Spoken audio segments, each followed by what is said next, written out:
You gonna say hi? Hi. Hi. In my box. No, just say hi. Look up there. Hi. Hi. Say hello, everybody. Hi. No, don't play with the keyboard. Say hello, everybody. Hi. Oh, Yeah. thank you. Say hi, Uncle Thorsenheim. Hi, go. Hi, Uncle. I go. Uncle.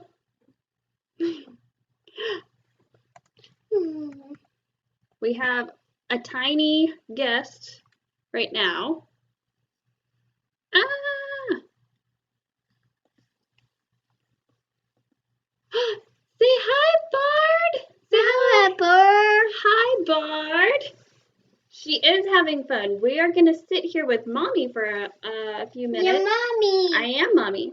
We're going to sit here with Mommy for a few minutes. Yes, I'm Miranda. You are Miranda. For those of you, Mwah.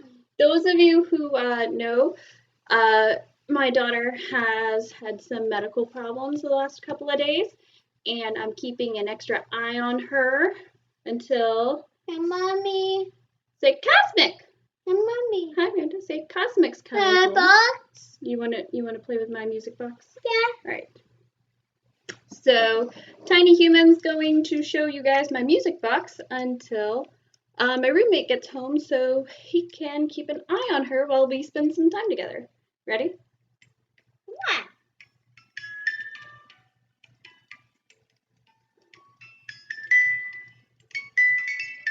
Now I just look crazy. They don't know you're here. Wait. Yeah, I look crazy. Hi, everybody. But yes, these are kind of my Sith robes. Thor, I don't think you participated in the poll that took place on Wednesday, I believe. Everyone wanted to see my original Jedi character, and this is my gray Jedi. Thanks, Mass.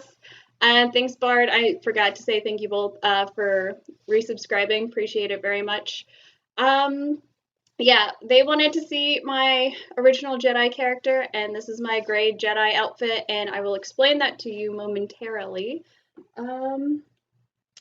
Yeah, we're just waiting on my roommate to get here. Yeah, do you want to tell everybody hi? Tell everybody you feel better? Hi. She felt so good that she begged me to go to school this morning. So we went to school, and we've been feeling a lot better, so. I know. So, just a heads up for everybody, we are going to be discussing the various spirits mentioned in Jim Butcher's ghost story, number 13 in the Dresden Files. Do you like my robes? Yeah? Yeah, you like my robes? Oh, and just so you know, Queen of Halloween, this is Princess of Halloween. She wanted to be Aurora this morning, so. Isn't she? Isn't she? She's my little clone. Boo. Thank you. I love that. Yeah. Okay. So, yeah, we are gonna take a couple of minutes. Actually, I think I hear my roommate right now. So, mwah.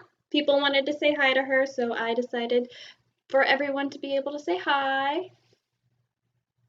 Do you want to tell them your name?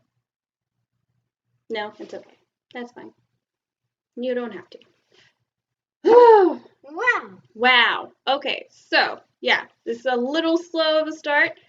A little slow of a start today. But it gives you guys an opportunity to get in here and to Randa. Renegade says hello from Ireland. Do you want to say hello? Hello. Hello. Would you like to say hello in another language? Hello. Which language would you like? Hello. Hello. Okay. We're just going to keep saying hello. Otherwise, Hello. she can say hello in French or Russian or Spanish.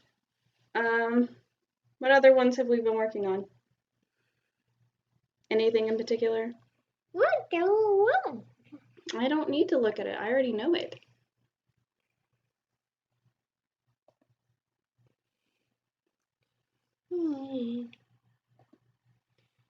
What is it? Okay, so I think Cosmic's here. Do you want to go see? Okay, we are going to be right back, everybody. Say bye, everybody. Come on, come on. I wanna see. You want to see? Yeah. Oh. Can I open the other door? Can I open this door? Thank you. All right, let's go.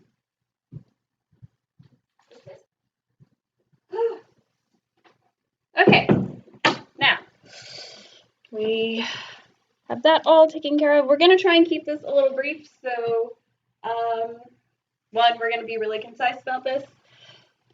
Hi, Graf. Sorry, I didn't get to say that you said hi to her. So, she's out there now. Sorry, guys. What failed? Tell me now before I start doing my costume. So, in respect to my editor, yeah, you know who you are. I'm gonna officially start the video right about now. So, welcome in everybody to episode 8 of Between the Pages. Today we will be covering Jim Butcher's ghost story, number 13 in the Dresden Files. And by popular demand, I am dressed for this 15th day of Halloween as my original Jedi character. My original Jedi character is just like all my other original characters. Her name is Vanessa, and she happens to be a gray Jedi. Now, Thorsenheim, if you were in here when he said it, mentioned that these may be my Sith robes. Yes, the robes I'm wearing go to my Sith character when I'm cosplaying Sith, but this is not my Sith costume. My Sith costume is all black underneath, and this just represents a balance because my original Jedi character is a gray Jedi. I will go into the gray Jedi code momentarily. I've got my gray wig on. This is one of my favorite wigs, much better than my last week's wig. It actually kind of looks like my own hair, and I actually did have to brush it out this morning. Okay, so I'm gonna go into this. So, like I said, this is the robe I use when I do my Sith costume, but this is not my Sith costume. This is my gray Jedi costume. As I explained to somebody yesterday, this robe is not practical for lightsaber fights, and a skirt is not practical for lightsaber fights, hence leggings. Leggings go underneath the skirt. This corset keeps me all nice and tight in, and the sleeves keep me protected, more or less. But it also keeps me agile, nimble, what have you. So, yeah, and my gray wig, it's wonderful, right? You guys love it? I love it. Can't wait for my hair to actually look like this. So, on to the gray Jedi code. I don't know if you guys are familiar with gray Jedi. You guys probably only, if you're not super into Star Wars, you probably only know Jedi and Sith exist on both sides of the Force. However, I am what is called a gray Jedi. And the gray Jedi's code states thusly: there is no dark side, nor a light side. There is only the Force. I will do what I must to keep the balance. The balance is what keeps me together. There is no good without evil, but evil must not be allowed to flourish. There is passion, yet emotion, serenity, yet peace, chaos, yet order. I am the wielder of the flame, the protector of balance. I am the holder of the torch, lighting the way. I am the keeper of the flame, soldier of balance. I am a guardian of balance. I am a gray Jedi. So, while Sith supposedly are the only ones that deal in absolutes, and Jedis believe in, well, regular Jedis believe in the promise of the future. Gray Jedis are there to say the Force is what the Force is. There's going to be good and there's going to be evil. You cannot have one without the other, and neither one should outbalance the other. That's just how life is. And that is the Force. So, Gray Jedi. This is Nessa the Gray Jedi. So that's it for my costume, as long as there aren't any questions. Questions, comments, concerns?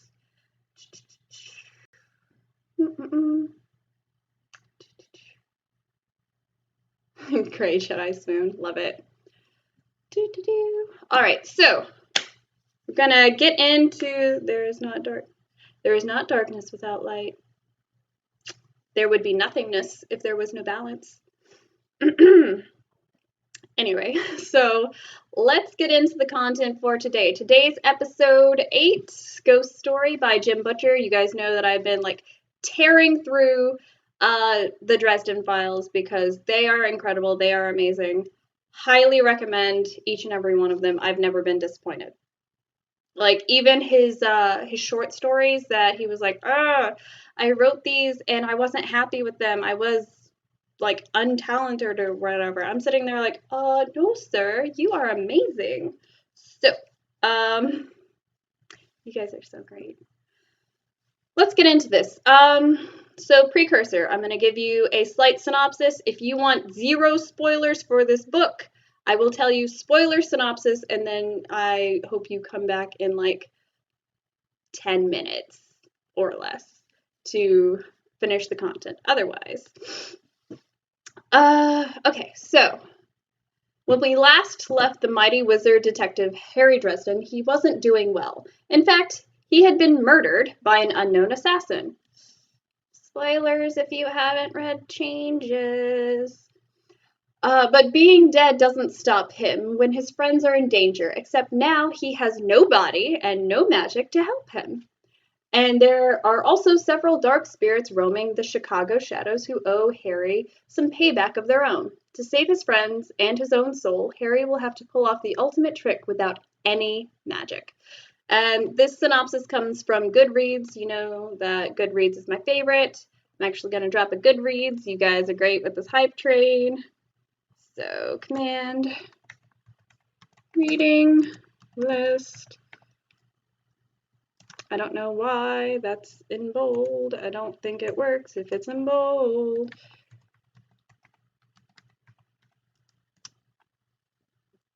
And it's not going to work anyway. All right, sorry guys. I will get you my Goodreads momentarily. All right, so spoiler synopsis. If you do not want to know intricacies of Ghost Story, please mute me.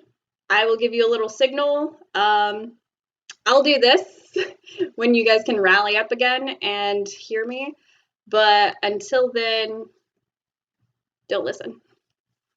So, immediately following the events of Changes, Harry finds himself between life and the afterlife, where he is informed that there has been an irregularity with his death and is given the option to return to Chicago as a spirit to find his killer.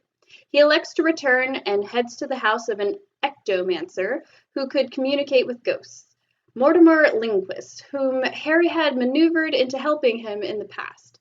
Harry finds out that he has been dead for 6 months, and as a spirit both has access to his magical powers and his ability to interact with the normal world, are greatly compromised. Mort initially refuses to aid Harry, but after Harry helps to defend the house against an assault led by a powerful spirit-like entity, Mort reluctantly agrees. Mort and Harry go to Murphy's house, and Harry is subjected to intense questioning by many of his friends and colleagues to verify his identity. Once satisfied, Murphy explains to Harry that the destruction of the Red Court created a worldwide power vacuum, allowing a group called the Fomor to rise to power. Thank you, book list. I was thinking it was reading list. Renegade, I would love to do a Warhammer, but unfortunately, no Warhammer books are available where I'm at. I have continued to look. And I know you especially wanted me to focus on Dante, so I'm gonna keep my eye out. A really blood-sucking vampire.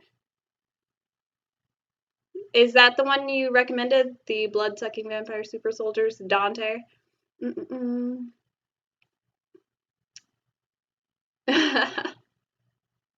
Okay. Yeah, it's on my list. Renegade, check out my Goodreads list. It's on there, I promise. Anyway, so next paragraph.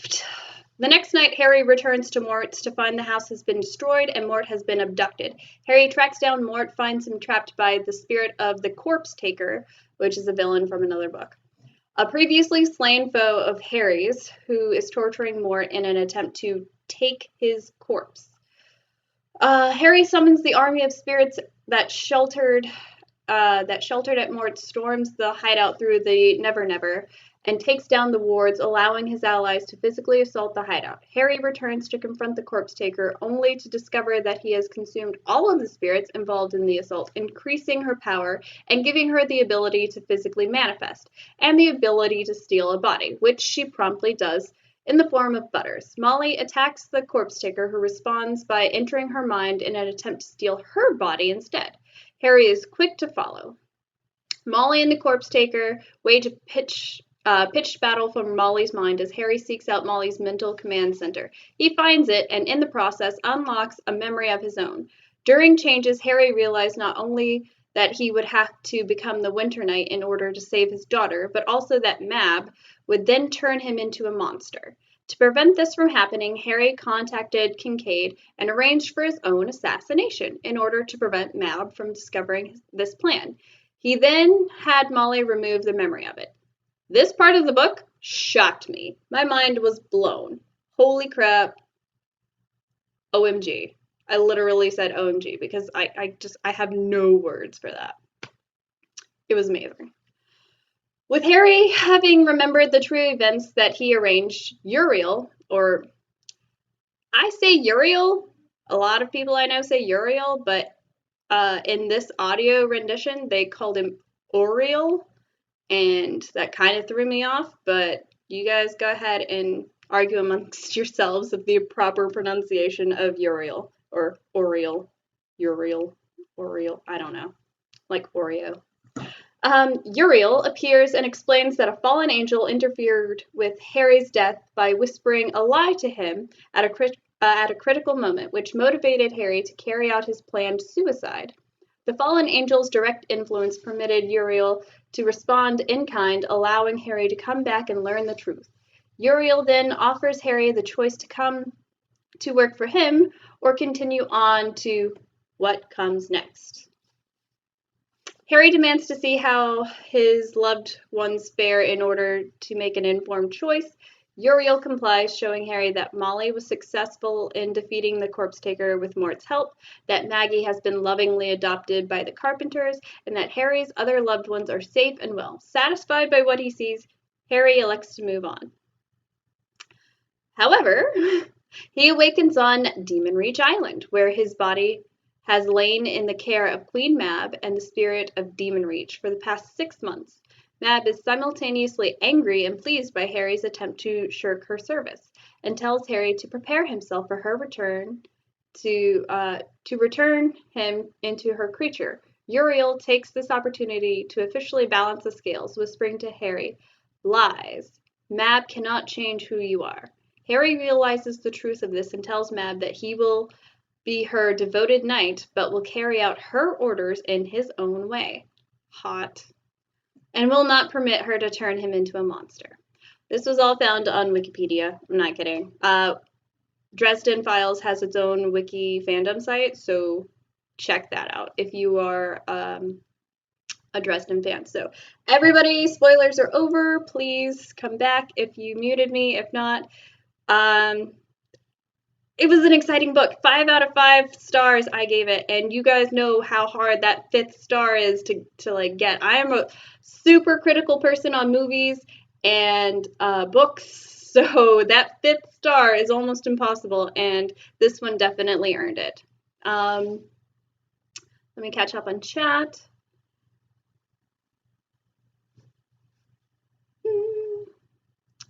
Fallout there. Who's live? Oh, all the geese are live? I love it. All the gooses. I will improperly say the word for you. The only other pronunciation that I've heard of Uriel was a character in Supernatural in which the Winchesters referred to them as junkless. Did he have no butt? Is that why he's called junkless? But I typically hear it pronounced the way you normally do. Thank you. I can't find an English version of it on that website. Okay. Spoilers over. Unmute. Yeah. Thank you, Failed. He had no. Oh, no bits. Love it. Angels don't typically have bits in most lore. Okay, so that was an incredible book. I highly recommend, can't tell you how much it was incredible. I loved it. So moving on to our topic of the day. I'm sorry that we're making this fast. I have a lot going on today, and I definitely want to make sure that I still am able to keep an eye on my daughter. So our topic for today are the various types of spirits that are discussed in Ghost Story. So number one, we are going to define what a spirit is, okay? So, spirits in folk belief. Spirit is the vital principle or animating force within all living things. As far back as 1628 and 1633, respectively, both William Harvey and Rene Descartes speculated, please excuse me, guys, that somewhere within the body in a special locality there was a vital spirit or vital force which animated the whole bodily frame, such as the engine in a factory moves the machinery in it. Spirit has frequently been conceived of a supernatural being or non-physical entity. For example, a demon, ghost, fairy, or angel. In ancient Islamic terminology, however, a spirit applies only to pure spirits, but not to other invisible creatures such as jinn, demons, and angels. So that's pretty cool. I like it. Historically, spirit has been used to refer to as a subtle as opposed to gross material substance, as put forth in the notable last paragraph of Sir Isaac Newton's Principia Mathematica. In English Bibles, the Spirit, with a capital S, specifically denotes the Holy Spirit. Holy crap. The concept of spirit and soul often overlap, and both are believed to survive bodily death in some religions, and spirit can also have a sense of ghost, i.e., a manifestation of the spirit of a deceased person. Spirit is often used to refer to the consciousness or personality. So, that's a huge definition and a way to umbrella the ideas that of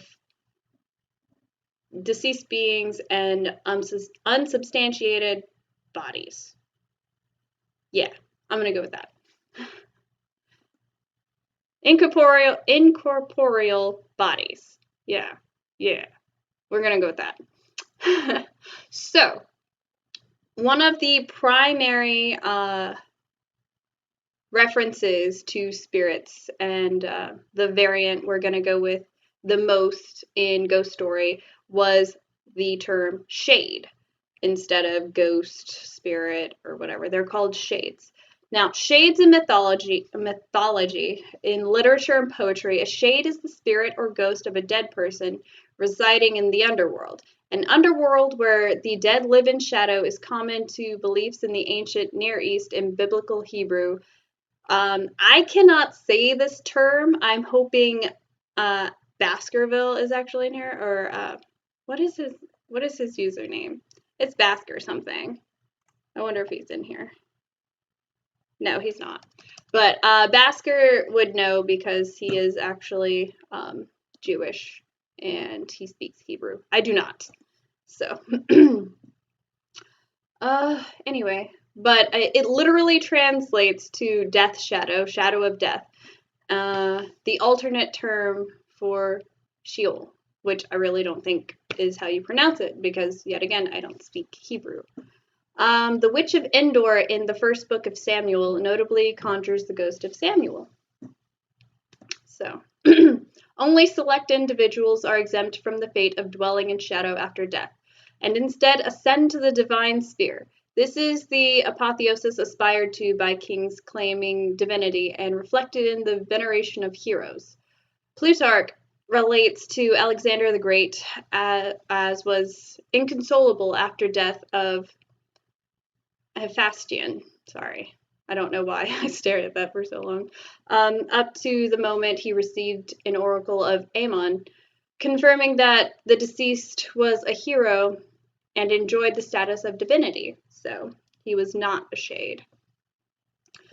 I want to go on and make a note here that shades are historically only created and exist when a person has died and has unfinished business, something that they needed to see done. And before they can move on, if they ever move on, that business needs to be seen as done.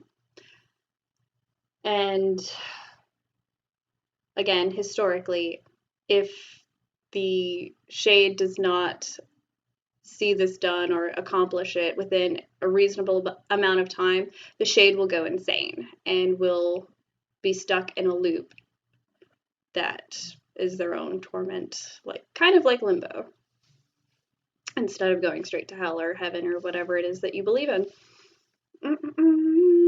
All right, shades appear in the book. In Book 11 of Homer's Odyssey, when Odysseus descends into Hades, and in Book 6 of Virgil's Aeneid, when Aeneas travels to the underworld. In the Divine Comedy by Dante Alighieri, please read the Divine Comedy. Many of the dead are similarly referred to as shades, including Dante's guide, Virgil. If you guys haven't even played DMC, what are you doing? Like, what are you doing with your life? DMC is amazing. And while not completely accurate, it's fun if you know the historical thoughts behind it. So, Tracer, thank you so much for the resub at 2 months. Thank you. Sorry, I wanted to catch up on chat. You guys are being awesome. Thank you for sticking around. If you guys have any thoughts or facts that I'm not covering in in my script right now, anything about shades, about spirits, about types of spirits, I've got 2 more types. Yeah, well, 3 more types of spirits that we're going to cover. And if you have anything else, please feel free to throw it in there. The Divine Comedy was a fun read. The game Dante's Inferno was a trip. I love Dante's Inferno. It's amazing. I love it. You guys are great. All right, so we're going to go into wraiths. So a wraith is an undead creature whose name originated in Scottish folklore. I love folklore, guys. I love folklore. If you have any folklore you would like me to research, I might actually dedicate an entire Between the Pages day. So that's 4 straight hours me talking about something. So I doubt you guys will stay for the whole time, but you know, maybe. Please throw it in my suggestion box. I would love to hear about it. Any type of folklore. Like, I personally know a lot about British folklore and early American folklore. The only Native American folklore that I am familiar with is Hopi.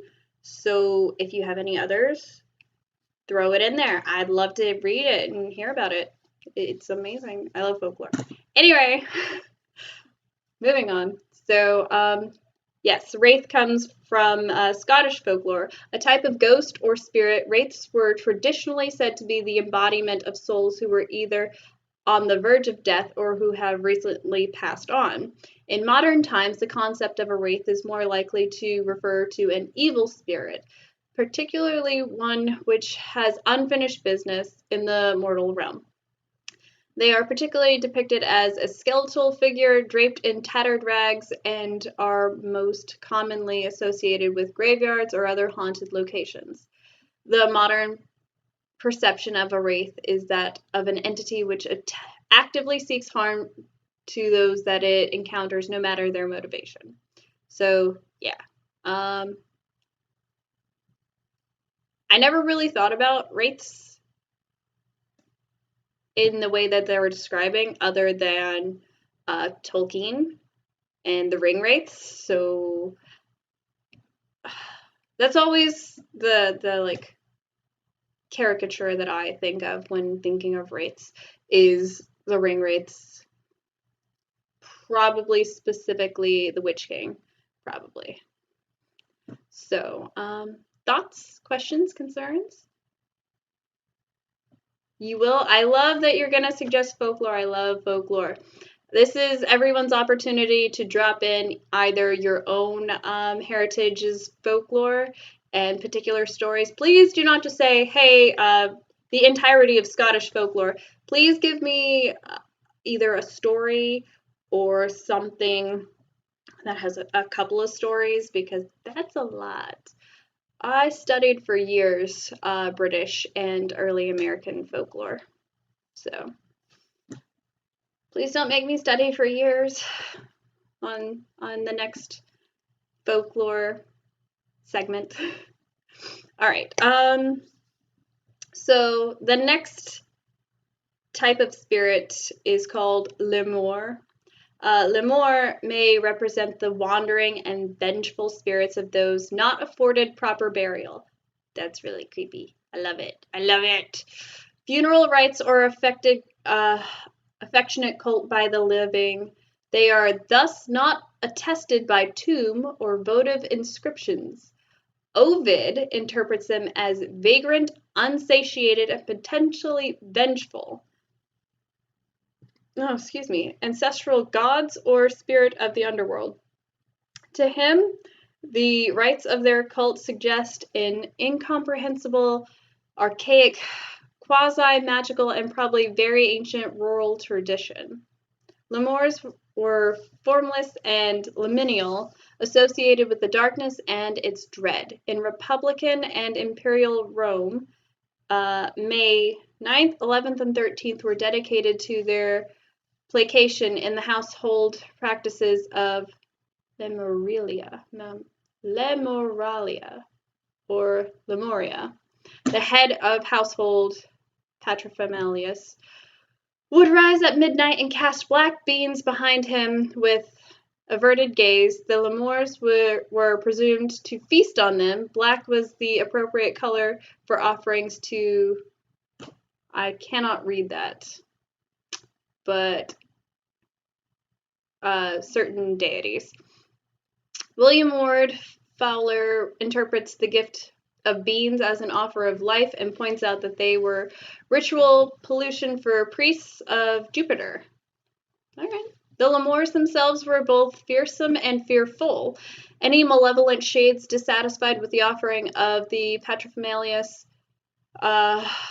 could be startled into flight by loud banging of bronze pots. That sounds like fun. Just go around with your bronze pots throwing beans. That'll be great.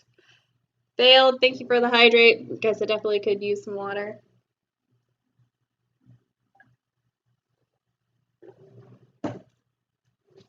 Anyway.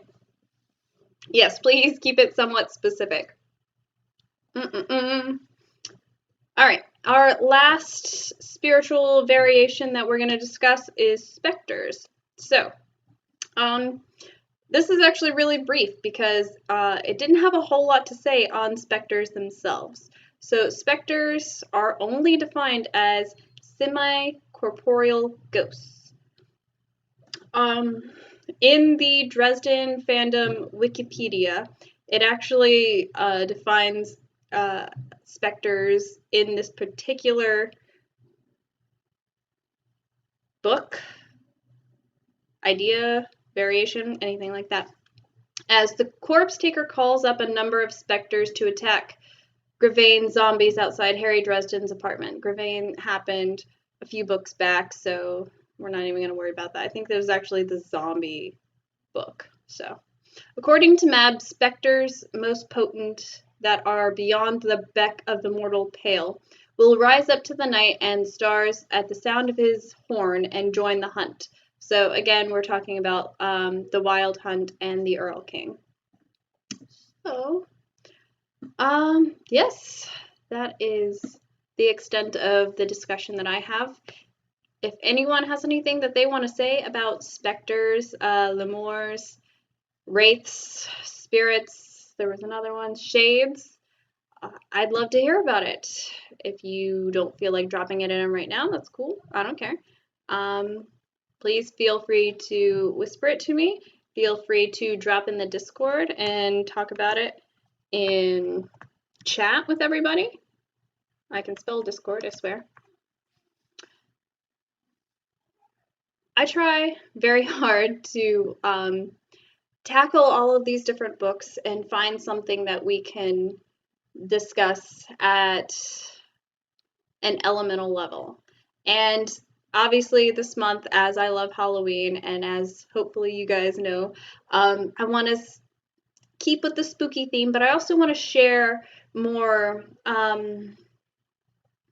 folklore, mythology. I want to share more literary links in the chain so we can all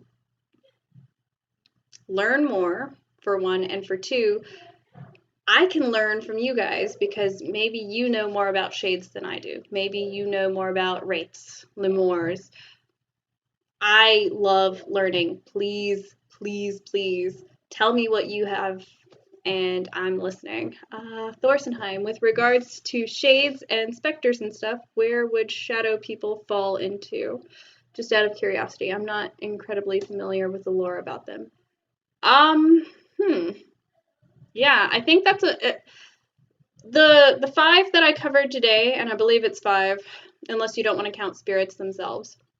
Spirit is the like umbrella term for people that are incorporeal or dead. It's an umbrella term, so spirits might not count. Shades are a specific thing. Wraiths are a specific thing. Specters and lemurs are all specific. So while shadow people might fall under spirits because they're incorporeal, semi-incorporeal, yeah. They fall into their own category. Interesting. Are there any literary mentions of them? I can't particularly think of anything off the top of my head. If anyone else in chat has something that they know about the shadow people, specific title or story, go for it. I am interested. That seems like something that I need to write down and look up. It's gonna go on my look up sticky note. Oh, I almost forgot, guys. So if you know me, or if you know this particular series at all, you know that Jim Butcher is a huge nerd, and he constantly drops at least Star Wars quotes in his books. He constantly talks to his apprentice Molly as if he is Obi-Wan. Sorry, I also wrote down some notes to Thorsenheim, so I'm going through, and I didn't write them down in my actual book. You guys recognize my book? This is my book. Alright, so the note is, I'm going to go in order. Those notes are later on. So the first nerd quote that Jim Butcher put in here that really caught my attention, that was more than just Star Wars, was the Princess Bride reference of never get involved in a land war in Asia, but only slightly less well known is never get involved with a Sicilian when death is on the line. And yeah, that's super funny.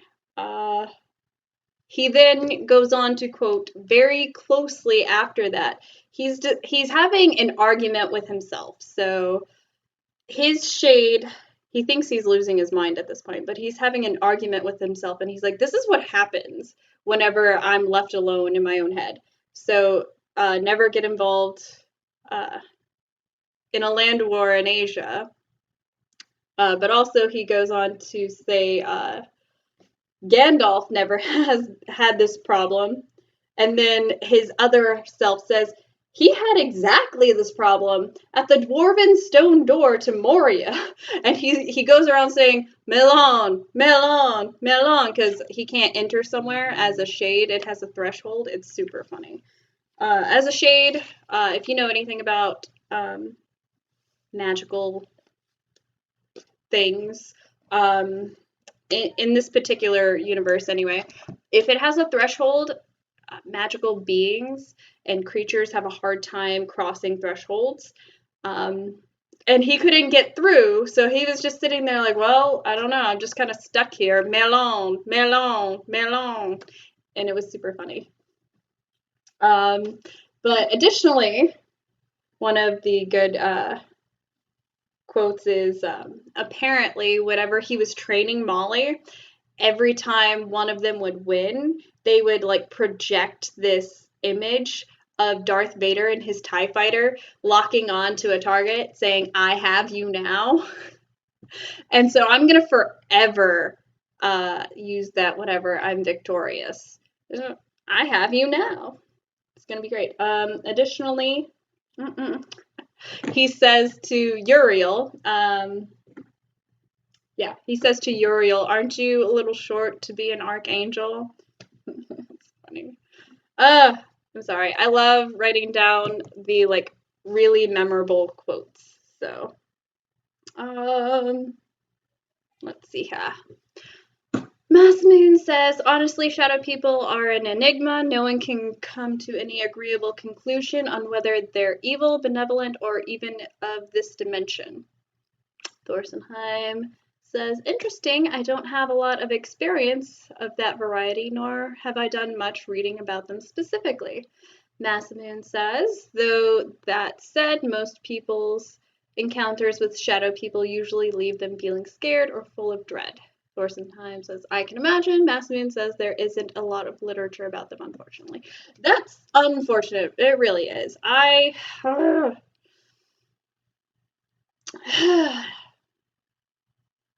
Whenever I come across something in any sort of book, any sort of literature, and I don't 100% know about it, I like to look it up.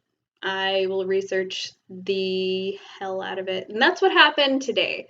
Well, technically the other day when I was writing my script, is I was researching these various types, because obviously I know about various types of spirits, like, you know, poltergeists, banshees. Do banshees even count? I don't know. Someone tell me if banshees count. Like, sorry guys, my wig is annoying me right now, so I'm straightening it out. Bad cosplayer, get bad cosplayer. This is a really good wig, but at the same time, it's killing me because it doesn't want to stay correctly. But a banshee is a spirit. Thank you. What's up, Brandon? I remembered your name. I'm not gonna sit around calling you inappropriate names.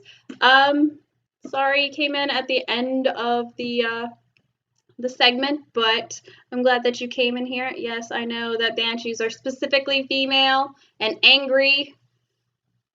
I'm gonna be a banshee one day. It's gonna be wonderful.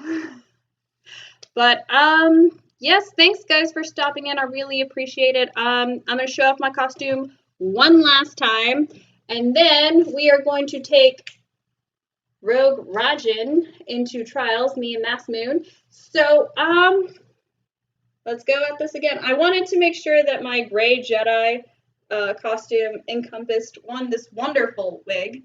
It looks almost real, right, guys? This looks real enough.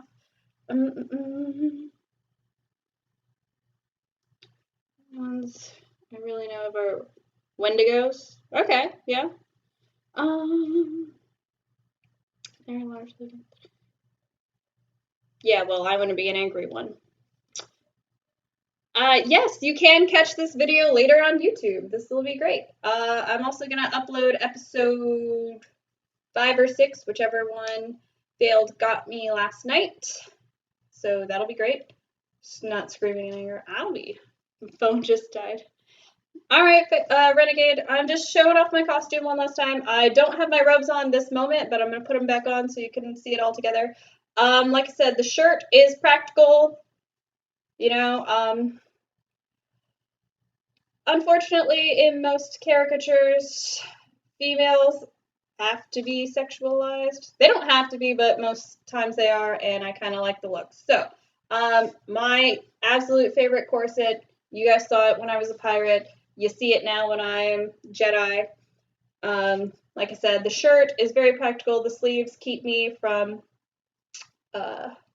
getting hurt in a lightsaber fight. Trust me, I have done lightsaber fights in this. Obviously, not real laser swords, but yes, I've done lightsaber fights in this. That's why the skirt gives me femininity. The leggings give me the appropriate mobility without sacrificing my modesty, as it were. And this is, like I said, it was originally my Sith robe. Well, originally it was a different type of robe altogether, but for my Sith character, these are my robes, but it works really well while I project the idea of balance as a gray Jedi. I am having my lightsaber made. Cause I have several lightsabers, but I'm actually going to saber forge and having it made. I think I have completely decided that while I do want a purple blade because I love purple, I think a gray blade would work better with the image and idea of a gray Jedi. So, what do you guys think? Is that something that like I'm not crazy for? Like that's real? Anyway, so yeah, thanks everybody for stepping in. Thorsenheim has a thank you. I love that you love the idea of a gray blade. Thorsenheim has one last comment. I remember the episode of Supernatural that covered Wendigos sparked me into read up on them. I find them thoroughly interesting. Native American lore is a personal favorite of mine. Actually, my first encounter with a Wendigo was, and don't laugh at me, Charmed. So, yeah. Gray blade sounds okay. Yeah, I really want the gray blade. If you guys haven't, checked out Saberforge, I personally have gone there and got to play with the ones that they have on display. It's amazing. I love it. Yes, go do that. Other than that, thank you everybody for stopping in. Thank you, Failed, for coming in and giving me a goosebump of 10 gifted subs. Thanks, Grab, for following up with 5 more gifted subs. Thank you, Mass Moon and Tracer, for your resubs. I love you guys so much. I'm not going to cry again, I promise. And for editing's sake, I'm going to keep this kind of brief. But thank you guys so much. I appreciate you guys coming in here week after week and supporting this dream of mine. I am a librarian without a library right now, and thank you, COVID. So this is all I get when it comes to my books, and I'm happy that you guys want to share that with me. So thank you so much, and I will catch you guys in a little bit with trials. Bye, guys.